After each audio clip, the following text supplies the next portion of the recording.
Namaste and welcome to the Om Yoga and Ayurveda podcast. A space to dive into how we as humans can live more intentional, ethical and sustainable lives. And how we can come into harmony with ourselves, others and nature in the process. We share tips to help you cultivate a healthy body, calm mind and a strong purpose through the traditional Vedic wisdom of yoga and Ayurveda. My name is Aaron Petty. I'm a yoga teacher trainer, yoga therapist, but most importantly, I am forever a student of this great tradition. And my name is Paige Taylor. I'm a yoga teacher, Ayurvedic health consultant, advocate for sustainable living and lover of all beings. And right now, we're in Bali, taking a little bit of R&R. It's beautiful. We're very grateful and blessed to be here. The weather has been incredible.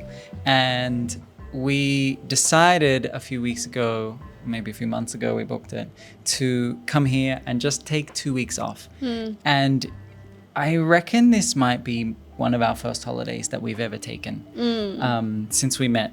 Yeah. And it's just been so luscious. We, like, a lot of the time we will go and travel somewhere, but a lot of the time that travel is for work related purposes, whether we're doing a training or we're running a training, or last year we went to India for a recon mission, and a lot of those holidays or traveling experiences are filled with work related activities. And this holiday is a holiday just to relax. I think just like anyone in a creative role, a creative job, if you work for an extended period of time without stopping, you can start to get a little bit depleted. And I was definitely feeling that over the last couple months. I was just starting to, go through the paces, and that creativity wasn't quite there. And so I'm really starting to feel that creativity and inspiration re-enlivened within me. Yeah, for sure. And right now we're sitting in our little villa. It's the first time I've ever stayed in a private villa. I feel like a celebrity or something. We've got like a private pool and everything. And so we thought, what better a place for us to do a podcast. And so today's episode will be all about the yogic art of cleansing. In Sanskrit, there's a few terms that we can use to speak to the idea of cleansing, but for me what comes up first is saucha. Saucha is one of the niyamas. One of the yamas? I don't know. One of the yamas and niyamas. And it means cleanliness. That there's a yogic obligation for all of us, if we call ourselves yogis, to be in this continual process of cleansing, clearing, cleaning ourselves and our environment. And so that's what we wanted to talk about today. And it's kind of a timely topic because we've been on a bit of a cleansing journey over the last couple months. So maybe first let's have a look at what is cleansing from a yogic perspective, because I'm sure if we use that word cleansing, a lot of stuff could come up, especially in like modern wellness. There is a lot of cleansing practices. Some of them great, some of them not so great. But we want to talk about specifically what is the yogic and Ayurvedic context for cleansing. So for me, I think what's helpful in order to understand this is to look at it through the lens of the koshas. Maybe you've listened to our podcast on the koshas. And if you have listened to that, you will know that the koshas are the Pranamaya Koshas, the 5 bodies that are given to us from one of the Upanishads. And it's essentially a map that we can view ourselves through in order to transcend our fears and in order to transcend the limitation of just understanding ourselves to be a body, a single physical body. And so what are those 5 koshas? Run us through them quickly. We've got Annamaya Kosha, which is the sheath of the physical body or the food body. We've got Pranamaya Kosha, the sheath or the body of prana, of energy, of nourishment. We've got the Manomaya Kosha, which is the sheath or the layer of the mind. The intellect, almost, would you say? Yes. And then we've got don't tell me it. I know the 5th one off the top of my head, and I know the idea of Vijnanamaya Kosha, Vijnanamaya Kosha is that the knowledge of, or the sheath of knowledge and wisdom and, you know, soul purpose almost. And then we've got Annamaya Kosha, Anandamaya Kosha, and that's the sheath of bliss, of the soul, of the highest aspect of who we are. Yeah, totally. And so in yoga therapy, we kind of simplify this. And especially when I'm working with clients, I simplify it in this way, that we are 5 bodies. We are a physical body. We are an energy body that is our breath and our energy levels. We're the body of mind. Vijnana, I say, is our emotional body. It's a body of feeling. Yeah. And Anandamayam is like the deepest part of our personality structure. Yeah. It's who we are at our very core, our essence is Anandamayam. And so we can look at the cleansing process as cleansing at any one of those levels. So a cleansing of the physical body could look like Ayurvedic cleansing, Kitchari Cleansing, kriyas, what we're going to talk about in this podcast today. Like a digestive cleanse. Maybe you're familiar with something along the lines of like a juice fast or a water fast. Something like that is physical cleansing. Yeah. Energetic cleansing, we look at the world of pranayama. Sage all of and the different Palo Santo. No, I don't know if that would work in the same way. But maybe there's a subtle energetic I'm sure it cleansing there. does subtly. I'm thinking more like the kriyas, Kaphalbhati, all of that kind of stuff, like pranayama techniques that have the intention of cleansing energetically. Mental cleansing could be something like pratyahara, like just withdrawing from the senses for a few days, or, you know, refraining from social media or something like that.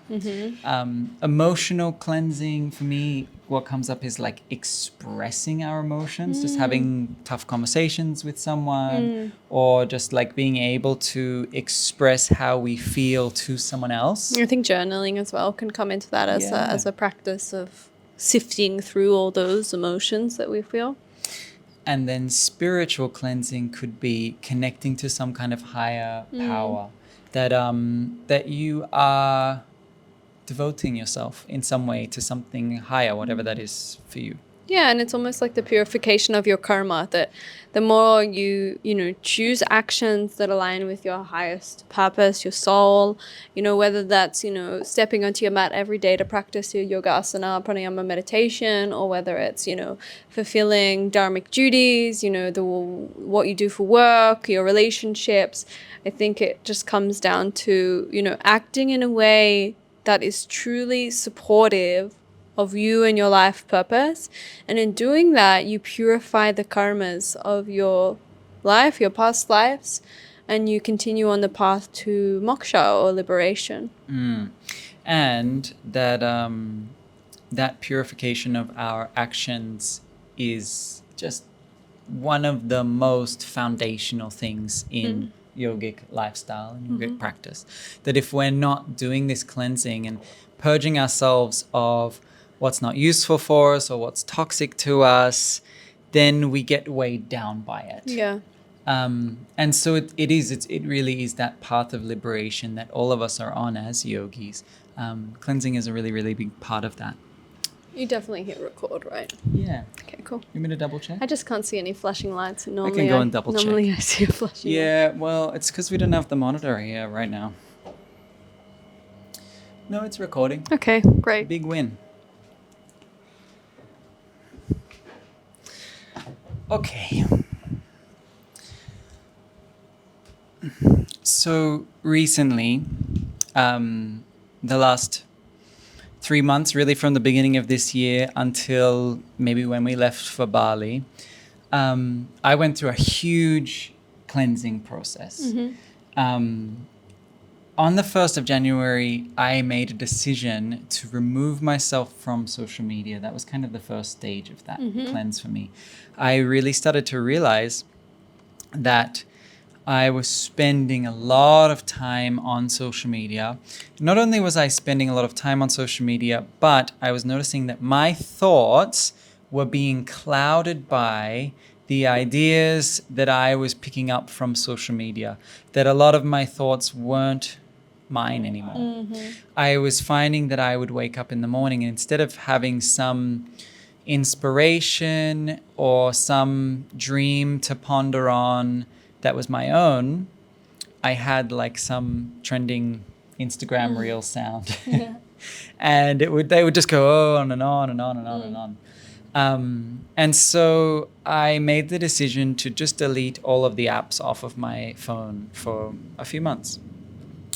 So that included deleting Facebook, deleting Instagram, deleting YouTube, deleting TikTok.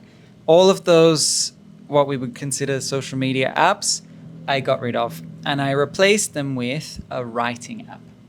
And what I decided to do was anytime I had the urge to pick up my phone, and in my case, looking at my screen time, that was about 70 times a day. And I think that's probably pretty common for most people. Instead of opening social media, I didn't have that option anymore. And so I would open this writing app and I would just write down whatever I was thinking about at the time. Kind of like a micro journaling. And so every day I would just open a new note on my phone and that day's thoughts would just get jotted down. And what month are we in now? May, which is the fifth month. So I spent about 4 months without any social media on my phone whatsoever. And I found that journaling process was very much cleansing in nature, that it allowed me to just rid myself of thoughts. And that's not to say that you weren't using social media at all. No, I would download Instagram when I had something to share. If we had something to share for the studio, or we were running a training, or I had some message to put out, I would download the app, I would make my video, I would post it, and I would stay for 5 minutes or so, and then I would delete the app again, and I would come back whenever the next time I was called to it was. And so, yeah, for me, just like ridding myself of that noise, mentally, I felt so much lighter and so much clearer, and I found that my thoughts were my own again. And that didn't happen after the first week or the second week or the third week or the fourth week. It happened over that extended period of time. But it was massive. And it allowed me the space to really focus on what's really important for me. It allowed me the space to focus on my own writing and my own work. And like having downloaded social media for the last week, I'm feeling so much more inspired to actually share things that feel original, that feel unique, and aren't tainted by trends or what I've seen other people doing. And so that's felt really good. A couple of months down the track, Paige and I both noticed that I was having a lot of digestive issues, and throughout my whole life I've had a lot of digestive issues. But particularly in the beginning of this year, they started to get really bad to the point where I couldn't eat any bread, I couldn't eat garlic or onions. It was kind of like sugary foods were triggering me, fermented foods were triggering me, and I started kind of breaking out in these rash type things, like red spots all over my forehead. I was getting bloated, I was getting gassy, and kind of just anytime we would go out to eat was really uncomfortable.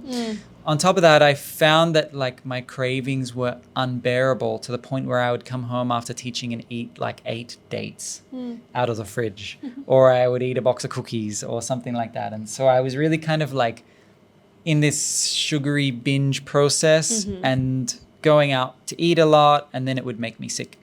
And it all kind of came to this tipping point where we went away with my parents and we ate out every night, and I was just horrendously sick to the point that like my face was swelling and I was doing these putrid, gassy farts. That's probably too much information. But Paige and I kind of looked at each other at the end of that, and we were like, this is enough, something needs to change.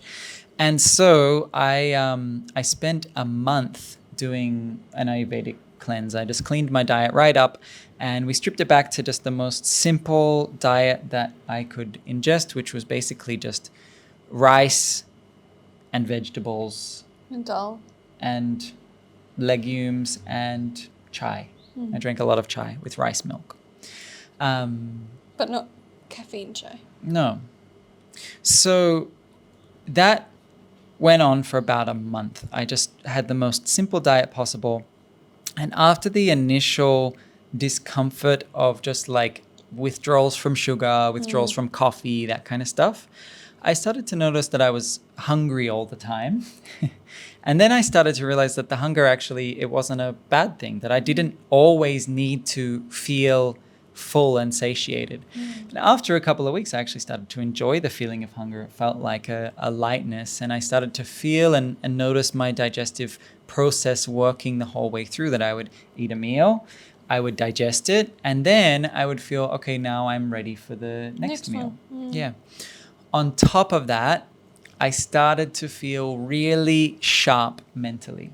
Like there was two levels to that sharpness. One was I had no space for anyone else's crap, and I was probably a little bit narky. You were a bit narky. Apologies for that, my love. And then the other thing was that I just found that my thinking process was very amplified. And I had a few people like mention to me in conversation that I was really good at like coming back to a point. Like we were in a conversation about something, the conversation would go somewhere for a little while, and then I would come back to the point that was unfinished, and I would continue to explore that. And and I found that like my memory process was a lot better, my thinking process was a lot clearer, and it was an interesting experience. How about you? How was your recent cleanse? I mean, it's like a long intro to this topic, poor people. Similarly, I haven't detoxed from social media or anything like that, but a couple months in, or I don't know when it was, I deleted the emails app from my phone, which if you know me, you know that's like my social media of work. So yeah, it was getting to a point when I was picking up my phone and I wasn't necessarily reaching for social media, but I was reaching for the emails and just refreshing the emails. And I still do it with, other apps that we have for business. But when I deleted the emails off my phone, it changed everything for me. I think that I just felt much less available to our work and our business. And that, it felt like a really strong boundary that I was putting into place with the business, that I check my emails only when I'm ready to, and only when I open my computer and I'm sitting down and my intention is to check my emails, then I check my emails. But it was getting to a point where I would check the email and a member would want to cancel, or something else that would put me into a stress frenzy, just before I was going to bed, or as soon as I woke up, or, when we were out on a day off or something like that. And so just by putting that boundary into place with myself and the business, it really changed a lot for me. And I know there's a few others that I want to dial down in that way, but it seems like a really good step in the right direction for me. And it's definitely improved my work ethics and, my personal life as well. Yeah, definitely, like anxiety levels reduced. And then you did a Kitchari cleanse. Yeah, and like? So at the start of this month, or last month, I ran a Kitchari cleanse. And so in order for me to host a cleanse like that, I wanted to revisit the cleanse in myself and my own experience. And this is maybe the third time, I think, that we've done third or maybe even fourth. Yeah, that we've done a Kitchari fast. And it's something I've been interested in. And it was really the first module of my Ayurvedic studies, was to complete a cleanse like this. And so it was really nice to be able to revisit it. And it was good because Aaron was cleansing as well, so it didn't feel like super restrictive. For me, it was quite refreshing to be back in that space. And the cleanse that I do is quite strict in comparison to other ones I've seen.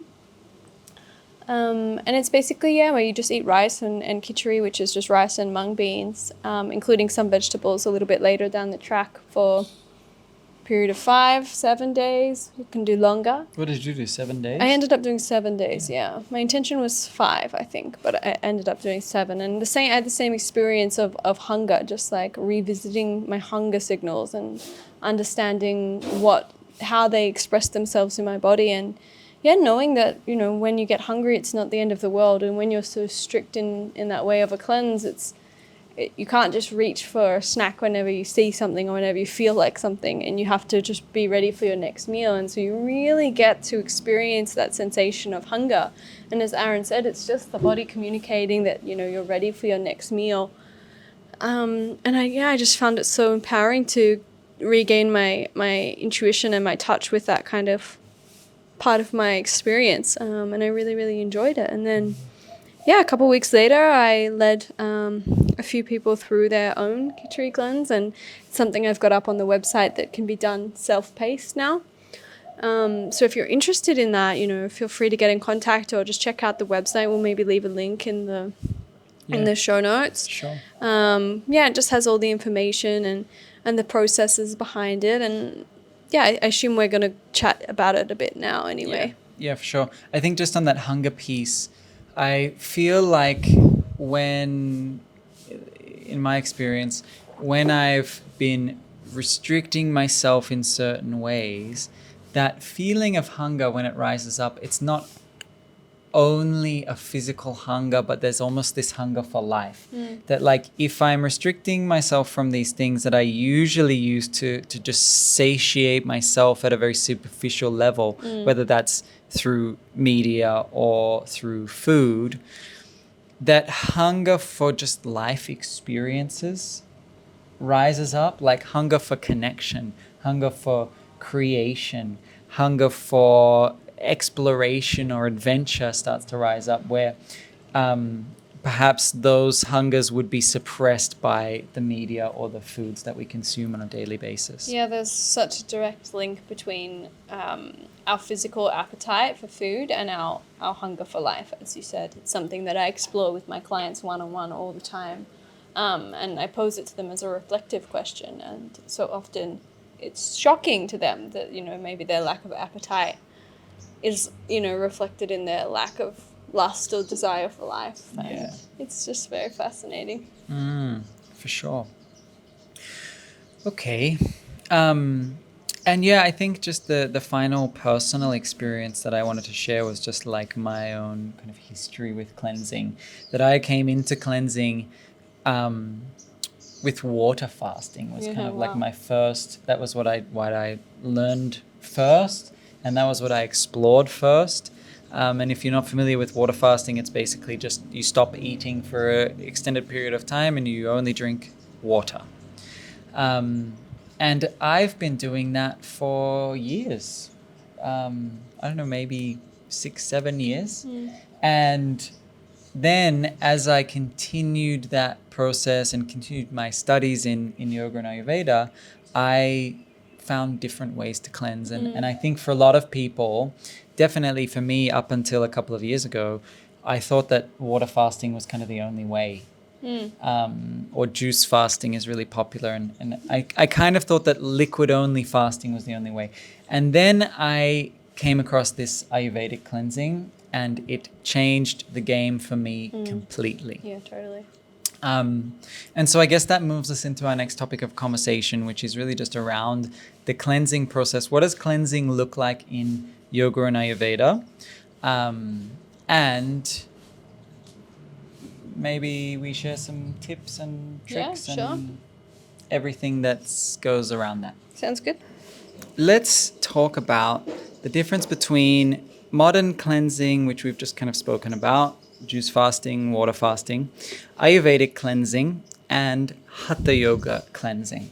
Because there is a slight difference between what we would consider cleansing in hatha yoga and what we would consider cleansing in Ayurveda. In my experience, the hatha yoga cleanses are probably on the little more extreme side, and the Ayurveda cleanses are a little more on the gentle side. Yeah, and I think just like as a contextual point, it's important to know that the purpose of yoga, like, you know, the goal of yoga in the traditional sense is to transcend the body. It's yoga. Yeah, and to almost rid yourself of the body, and to, you know, experience that state of yoga, of connection with everything. Whereas with Ayurveda, it's not really the same goal at all. The goal is instead to nourish the body, to be grounded in the body, to find health in the body. So of course, there's going to be differences between the two. Totally. So let's start with hatha yoga cleanses and what that looks like. when I say hatha yoga cleanses, what I'm talking about specifically is what are the cleanses that are mentioned in the texts, in the scriptures. Specifically in the Hatha Yoga Pradipika, they have what are called the Shat kriyas. Shat is 6 and kriyas are actions. And so the Shat kriyas, some of them you might be really familiar with, something like Neti, which we post about all the time, putting the neti pot in the nose and cleansing the sinuses. Yeah, that we pour this kind of saline solution through the sinuses to clean the nasal passage. Why would you want to cleanse the nasal passage specifically for Hatha Yoga? For pranayama purposes. That you're using this to cleanse the nose so that you can breathe more clearly, so that you can absorb prana more clearly when you're doing pranayama. So that's number one, neti. Number two is called Dhauti. Dhauti means to purge. And there's a couple of different ways of doing Dhauti. One is where they swallow this like saline cloth into the stomach, and it kind of like soaks up the liquid in the stomach, and then they pull it back out. The second one, I don't have any experience with, but my sister has done it when she went to India. And it's basically you drink like 3 or 4 liters of salty water. And the idea is that you're meant to drink it until you purge. And what they say is that the salty water should come out clear through both ends. So go figure, you kind of get the idea. So that's called Dhauti. That's the second one. Not to be done without, yeah. Without the proper guidance, Yeah. I would not recommend either of those to anyone that we work with. The third one is called Nauli, and it's something that we teach on our 300-hour program, Nauli Kriya. It's kind of like working with Uddiyana Bandha in a very specific way, where you hold the breath on the exhale retention, and then you churn the belly in a specific way to massage the organs and get the digestive system really clearing out in a very precise way. So Nauli is number 3. Number 4 is Kaphalbhati. Kaphalbhati you might be familiar with. We do it in our hatha classes all the time. It's kind of like a pumping of the abdomen. I think I might even have like a YouTube tutorial for Kaphalbhati. Kaphalbhati means Kapal is your skull, and Bhati is like cleansing, shining, skull shining breath. Another one for cleaning the nasal passage for pranayam. The 5th one is called Basti. Basti is like an enema up your bum. It doesn't have to be up your bum. I think it is in hatha. Oh. Well, there's other types of Basti as well, but yeah. And then the 6th one is called Tratakam, which is another one that we teach on our trainings. But it's basically you stare at a specific object. Usually it's like a candle flame, but you can do it with like anything in nature, mountains, ocean, that kind of stuff. But you'll stare at something for a specific period of time without blinking. And for us, it's like staring at a candle for 20 minutes without blinking. And what it does is it purges the eyes and the tear ducts. It kind of brings on crying to cleanse the eyes so that we can see more clearly. So in traditional Hatha Yoga, those are the 6 cleansing actions. And as I said, some of them we do teach quite often on our trainings, and I find them incredibly beneficial. Things like Kaphalbhati and Nauli Kriya, I'm doing most days. I find that like Kaphalbhati, as far as like if I'm ever congested and I'm finding it hard to breathe, it's a really good one to just create that movement in the breath. Same with Neti pot. Yeah, Neti we do every day. And so yeah, these are cleansing practices that can be done every single day, and they're super accessible. Some of them are super accessible. Yeah. Some of them are just inappropriate. Well, for our context. in our context, yeah. Okay, so that's Hatha Yoga cleansing. Ayurvedic cleansing. What does that involve? Well, most commonly, what we're looking at is a mono-food fast. And so what that means is that we are fasting on one specific type of food that is usually kitchari, which is a blend of rice, basmati rice, and split mung beans, usually. And so what it means is that for an extended period of time, whether it's 1 day, 3 days, 5 days, 7 days, however long, much longer you can do, you are only consuming rice and mung beans. along with spices and vegetables where necessary. And sometimes for breakfast, you can have kitchari or you can just have rice. And so basically what this does is that you're still fueling your body with the appropriate amount of nutrients and nourishments. The combination of the basmati rice and the split mung being form complete protein, is that what it's called? Something like that. That it's essential for the body to survive, really. And so when you eat the same food over and over for a period of time, your stomach, your digestive system gets used to what's coming in. It starts to predict what's coming in. It knows the digestive secretions. It knows how to do it. It's something that becomes almost Effortless. Effortless, for sure. And so when that is happening, it means the extra energy that is usually, being sent to the digestive system to process our, various food, as well as, sensory information, etc., that energy that is, extra at this point of time can go into this process of cleansing the body, cleansing the digestive system, cleansing the mind, etc. And I think for me, coming from like water fasting or juice fasting and going into the Kitchari fasting, I found that it was similar in experience. Like I had the same symptoms. Yeah. Where, on day 3, anytime like withdrawal I fast, symptoms, I get those withdrawal symptoms. I'll get a headache and I'll get all this stuff. But I found that with the Kitchari, it was more sustainable in the long run. Like I could easily do 7 days on Kitchari, but 7 days on water or juice would be a real push. Yeah, and I think it's important what you said, like those symptoms are not symptoms of the cleanse, they're withdrawal symptoms. Yeah. And that it's important that, no matter what you experience in whatever cleansing experience you do, that those symptoms are already there. They're already underlying in your experience, whether it's because of what you're eating or how you're eating or your just digestive system in general. Those symptoms already exist, and all that you're doing with the process of cleansing is illuminating them. Totally. And bringing them to the surface to be processed or sorted out. Yeah. And the other thing I noticed that was the difference between those two, the water fasting and the Kitchari cleansing, is that coming off a Kitchari cleanse is a hell of a lot easier than coming off a water fast. Because in a water fast, your digestive process literally just stops because there's nothing coming in. Yeah. And so all of that energy that's going into the digestive system is cut off. So then when you go and break the fast, maybe you eat a meal. I mean, that's what I would always do, is I would go and eat a meal, and it would be so hard to digest it because I didn't have any digestive system left. Yeah. Whereas with the Kitchari fast, on day 3 or 4, you might start to add a vegetable, a broccoli or a sweet potato, and then you can add something else, add something else. And I found that just coming off the cleanse was a lot more sustainable and a lot more intentional. And because I was used to eating those 3 meals a day of Kitchari, I wouldn't get those like ravenous binge almost. Yeah, binge-like symptoms at the end of the cleanse. It would keep me motivated to continue eating healthy for an extended period of time. So yeah, I think it's a really, really beneficial way of fasting. Yeah. And hopefully something that grows in popularity, especially in the modern world.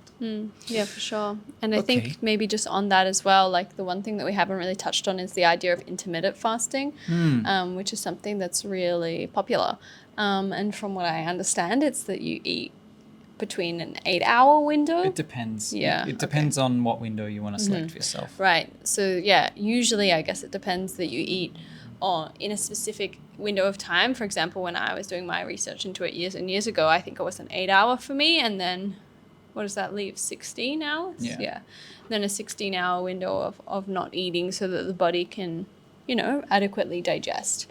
And I think from just like a Western or a modern perspective on that, I think that a lot of people can just jam a lot of calories and food into that 8-hour or whatever window because that's what they need to meet their macros or to, be able to expel the amount of energy in the gym or whatever, exercise that they're doing. which maybe is not so great because maybe you're not even hungry when you're doing that.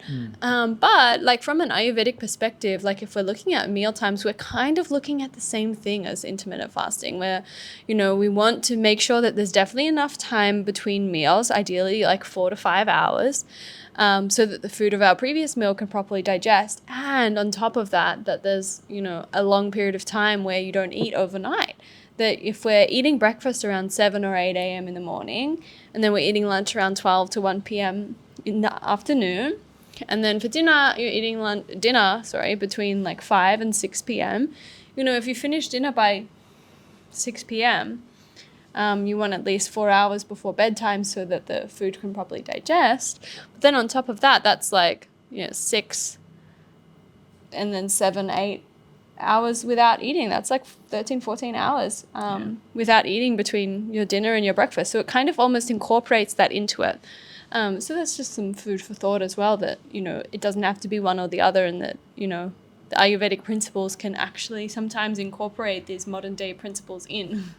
Yeah, and I think that once you get really familiar with the Kitchari fasting process, I mean, for us, it's something that we try to do maybe once a week, that we just have one day a week where we eat lighter meals. We just eat the Kitchari or the kunyi, brekhi for that one day once a week to give our digestive system a break. Yeah, And, that's a great. I think it's a really great good point. like continual process just to make sure that you're still engaging in that. Yeah, and it's also a great way to ease into it almost. Yeah. That for somebody that has never cleansed before, starting with, one meal of Kitchari a week or one whole day of Kitchari a week can be much more sustainable than just like cold turkey, 7 days of Kitchari for the first time ever. That it can be a sustainable and slow process of detoxification, so that if you do a big Kitchari cleanse or a big fast, that it's not so overwhelming with symptoms. Yeah, and I think the more intense the cleanse, the more intense the symptoms. Exactly, yeah. That like the longer you cleanse, the more deeply you're going into the different tissues in the body,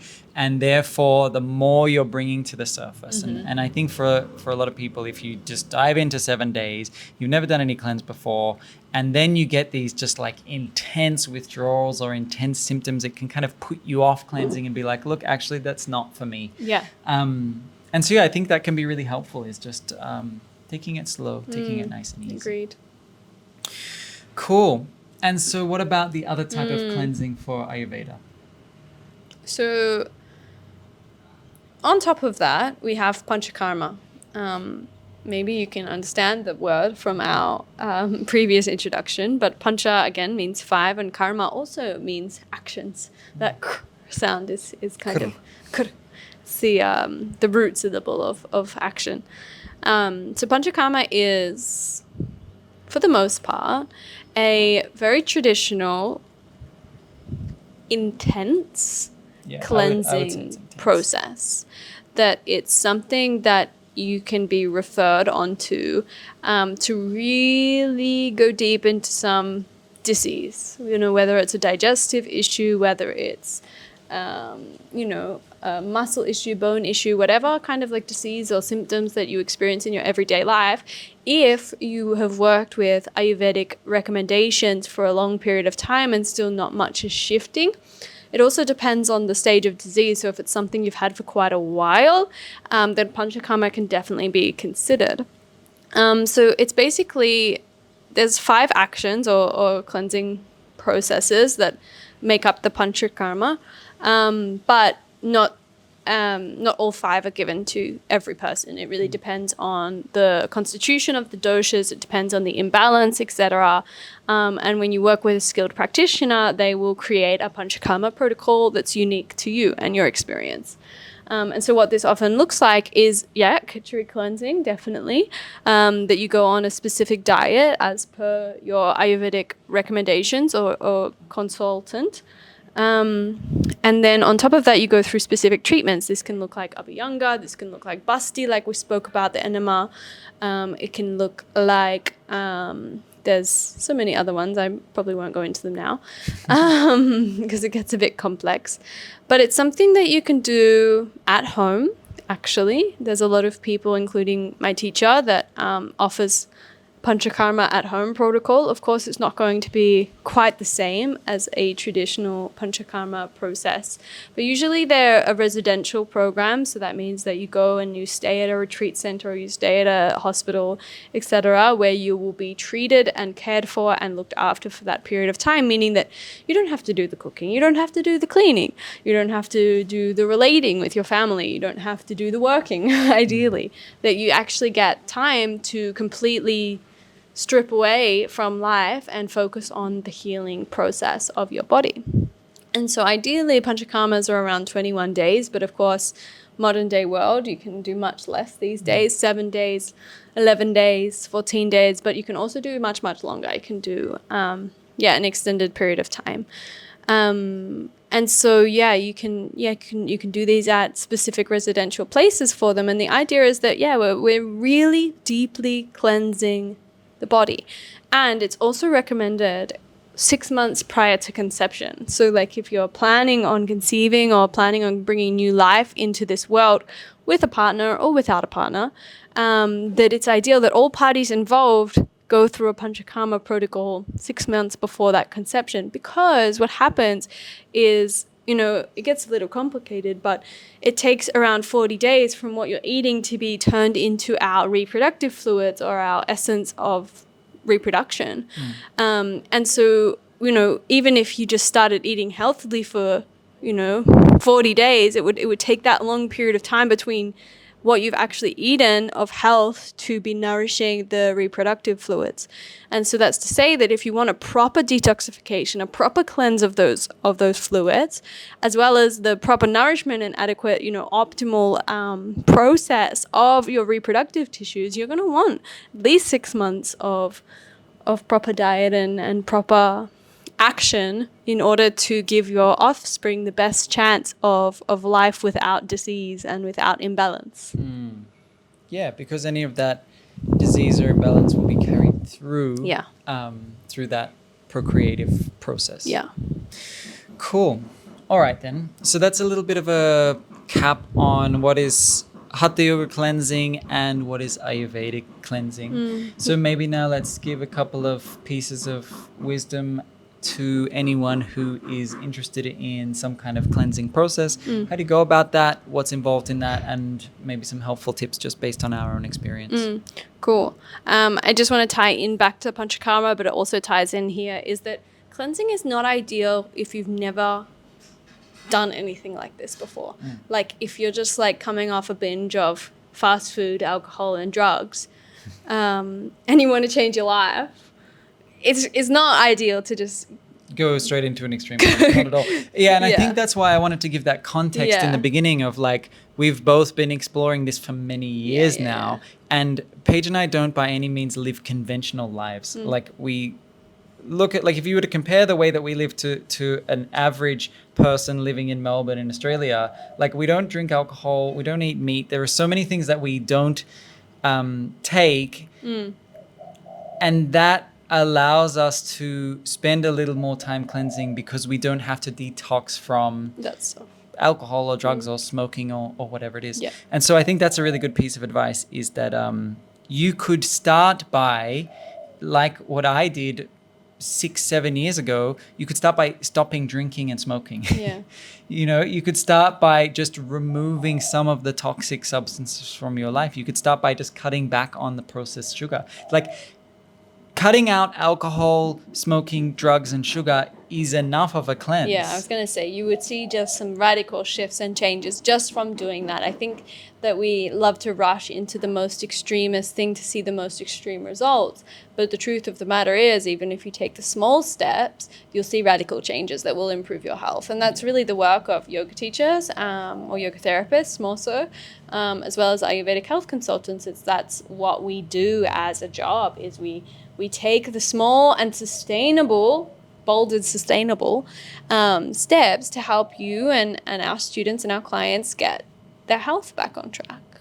But it has to be sustainable, because you can do all the crazy things that you want, but if it's not something that feels like you can hold down, you'll just, throw in the towel when you don't see the results after 3 days and give up and walk away and try the next fad that comes into place. Yeah, I had a conversation with someone the other day, a friend of mine who's a yoga teacher, and we were talking about this. How do we get people to actually put practices in place? And my answer was just simplicity. Just pick one thing at a time. Yeah. And let that one thing be the snowball effect that leads to the next thing and the next thing and the next thing. Yeah. I think that there needs to be no rush with this kind of stuff. It needs to be a slow and gradual process, and that's how you'll have success with it. 100%. Okay, so from an Ayurvedic perspective, when would be the best time to cleanse? So the seasonal transitions between summer to winter and winter to summer are the times where we're most vulnerable. Okay. Which means, as I'm sure you intuitively understand, this is the times where people get sick a lot. We see it now in Melbourne, especially just the last month of April. It was just everyone was getting sick, everyone. Totally. And so, this is a time where we're the most vulnerable health-wise. And so, therefore, it's the time where we need to strip it back the most, and that we need to find a balanced state of health. And we can do that with cleansing. Of course, we don't want to be cleansing if our body or our immune system already feels a little bit dysregulated or, less than optimal. But it can be a preventative method. So really, the best time to be cleansing is the equinoxes, the autumn equinox or the spring equinox, because that really is that pinpoint of seasonal shift and transition. Totally. And I think it's important to understand as well that there's 2 different doshas involved when we're talking about Ayurveda and we're talking about seasonal transitions. And the first is that springtime is often related to Kapha dosha, the dosha of water and earth, heaviness, denseness. And so springtime is such a good time to cleanse. It's the most optimal time in the year to be cleansing. That's why we have, that intuitive ability of spring cleaning, of, cleaning the house, cleaning, your wardrobe, whatever it is. But really it's the spring cleaning of the body and the digestive tract that's the most helpful, especially as we come out of winter where we've been consuming mostly like heavy and soupy and, dense foods as a way of warming and grounding ourselves, and then transitioning into summer where the foods get a little bit lighter.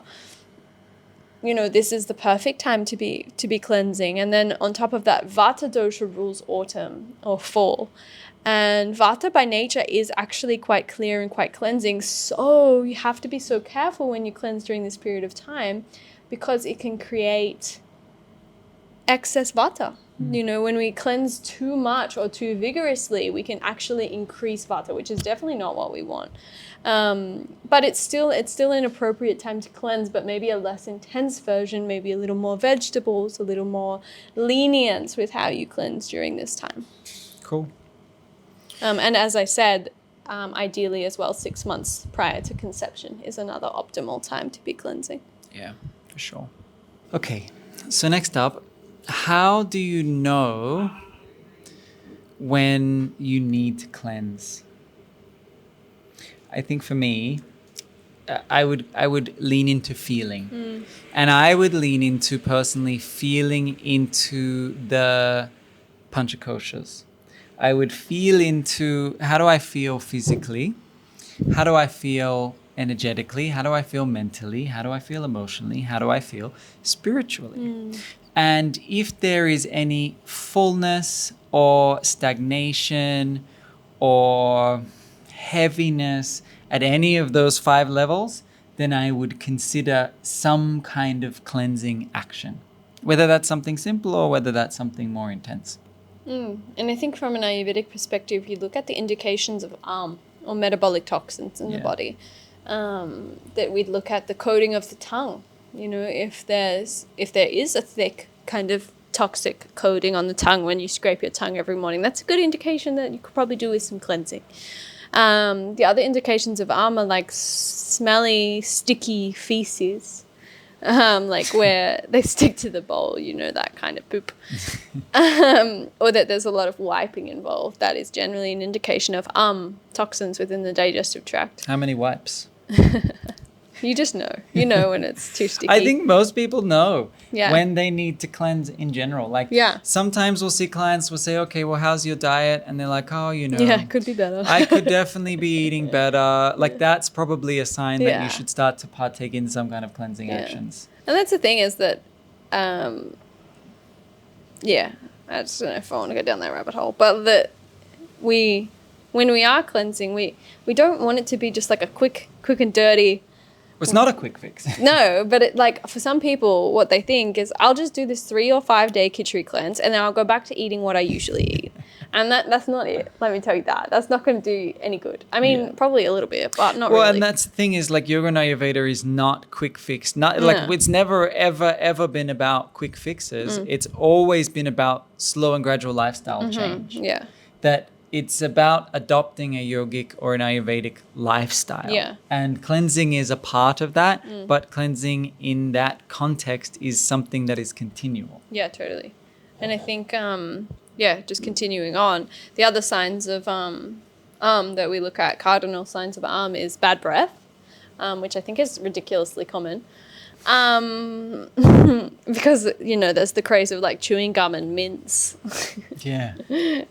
Or you just use it to mask your bad breath. But bad breath is not normal. And then the other one is body odor. Like if you have like a strongly offensive smelling BO, that's probably an indication that there's some metabolic toxins going on in your body as well. And that's not to say that you're not meant to smell at all, but you know when you've eaten something bad and that comes through your BO. Totally.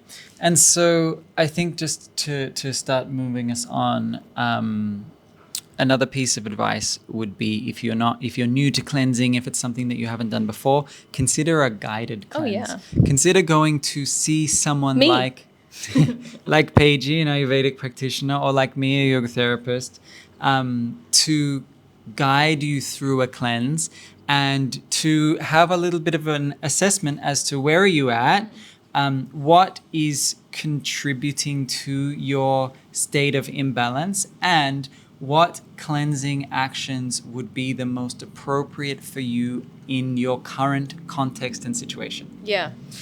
On top of that, having a guide, on top of that is having a support network, just like a group of friends that you could do the cleanse with, or a partner that you could do the cleanse with, or at least a group of friends or a partner or a parent or a sibling that you can check in with once a day or once every couple of days and just have a chat about it. You know, how am I feeling with this cleanse? You know, what's coming up for me? What are the difficulties of it? That kind of stuff. I think just like being around supportive people, having the environment that's conducive to a cleanse is key. 100%. You know, for me, getting grumpy all the time, I really had to rely on Paige, who lives with me 24/7, and her mother, who lives with us, to be a little bit forgiving with my moods. Yeah, totally. Like if I'm waking up a little bit snacky also, but snappy, or offensive in my language, that there's this like mutual understanding that I'm going through a process and it's not comfortable for me at the moment. I think that's really helpful. The next thing that I would recommend would be having some space to cleanse, like trying to at least reduce your daily workload if possible. You know, maybe you ask your boss, you say, look, I'm going to do this cleanse. It's actually going to make me more productive in the long run. It's going to make me more healthful. It's going to make my mind a lot clearer. Do you think it would be possible for me to finish on time for the next week? And maybe do you think I could offload some of my tasks to this person for the next week? And I'll pick up the following week once I've finished my cleanse, something like that. Yeah. And also, like, if you can't have that ability, that you choose your cleansing dates optimally, like starting on a Friday and finishing on a Sunday. Yeah. And you know, it's really those first couple of days that it's the toughest for most people. So yeah, like, you know, making those first 3 days, if you want to do a longer one on a Friday, Saturday, Sunday, it's going to be optimal in terms of making sure that, you have that space. And if you were to do it Friday, Saturday, Sunday, you would probably remove yourself from any social obligations, especially with the friend group that you drink with. Yes, definitely. Any kind of outwardness projection, even social media, TV, work, computer, friends, socializations, as much as possible, everything that draws your energy outwards, you refrain and you bring that energy in for that period of time. Yeah, for sure. And I think just like on that, like the environment is everything. Like if you are living with someone who is constantly encouraging you to drink with them every night, maybe removing yourself from that person for the cleansing period. I remember the first time I really went ham on the cleansing. I did 3 months, no social media, no alcohol, no drinking, no smoking, and I wanted to eat a whole food diet. I remember telling my friends, and I was sitting at the pub with my friends, and these were the friends that I hung out with, grew up with, and always our relationship was revolved around drinking. I said, I'm going to do this cleanse for 3 months, and I'm not going to drink with you, and I'm not going to eat with you, and so on and so forth. And they just looked at me and said, why? Why would you want to do that? And it kind of confirmed my suspicions that like I can't actually spend too much time with these people whilst I'm doing this because they don't understand it. Yeah. And they will encourage me to take up those habits that aren't conducive to the cleanse. 100%. Totally. Okay, and then the final thing would just be integrating the cleanse at the end of it. Yeah, I think that on top of that, integration, but also preparation. We often say in Ayurveda that the cleanse, itself is not like how successful or how much benefit you see from the cleanse is not only determined on your actions during the cleansing period, but in your actions of preparation and integration before and after the cleansing period. That's to say that you can't just go cold turkey and do this and then just go back to your usual life. It's just not the way it works, and that you're not going to see the benefits just by doing that.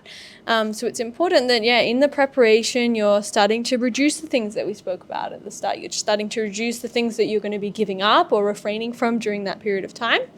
And after the cleansing period, we go through the process of integration, that we slowly find a happy medium where you start to integrate foods like different types of vegetables, maybe chapatis, like flour products, all these different things, fruits, etc. You integrate to a point where it feels comfortable in your diet, and that you don't just pick up the next day going through Macca's drive-thru to get your bacon egg muffin and your double shot flat white. That there needs to be a process Who does that? I don't know. process of integration, and it's possibly, arguably, the most important point of the cleanse. Yeah, because if you do the cleanse and you don't take anything from it, if you don't learn anything, then it's pointless. Yeah, and that's why it's hard with cleansing practices and people with eating disorders, is that it can almost create too much restriction or rigidity, that after the cleansing period comes a period of binging. And so that's why it's very important that you're working with a practitioner to be guided through that process as well. But yeah, for sure. And I think just like for me personally, after doing that first initial cleanse that I just spoke about when I spoke to my friends about it, like I never went back to drinking. Yeah. It just was like, oh my God, I can't believe how good I feel when I don't include these things in my diet. Yeah, true. And so that integration process was very tangible for me, to the point where it just like, I mean, I still drank for a few years after that, and I would get drunk every now and then, but gradually it's just like, now I might have a beer once every couple of months, if that. This will initiate this process of releasing things from your life that are not beneficial in the long run. Yeah, just be ready for that. Be ready for that process of integration and adjustment and trying new things. Be open-minded. Yeah, for sure. All right, quick recap. All right.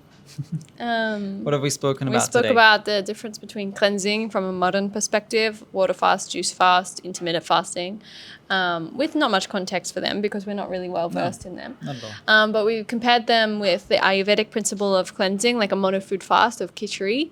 And we also spoke about the hatha yoga practices of cleansing, which involve the Shat kriyas, or the purification actions such as Neti, Kaphalbhati, Tratakam, and other ones. We spoke about panchakarma. Oh yeah, we did speak about panchakarma. And that kind of more intensive and immersive Ayurvedic style of cleansing. Yeah. And then we just gave some general tips for you if you are interested in cleansing. We spoke about the best time to cleanse, which is the seasonal transitions of the autumn or spring equinox. We spoke about how to know when you need to cleanse, and we gave that tip of just feeling into it. We spoke to making sure that you're taking a guided cleanse, that you have a support network around that cleanse. We spoke about creating the space surrounding your cleanse and making sure that you can remove at least some of your responsibilities for the duration of the cleanse. We spoke about finally that preparation and integration of the cleanse. Yeah. Fun topic.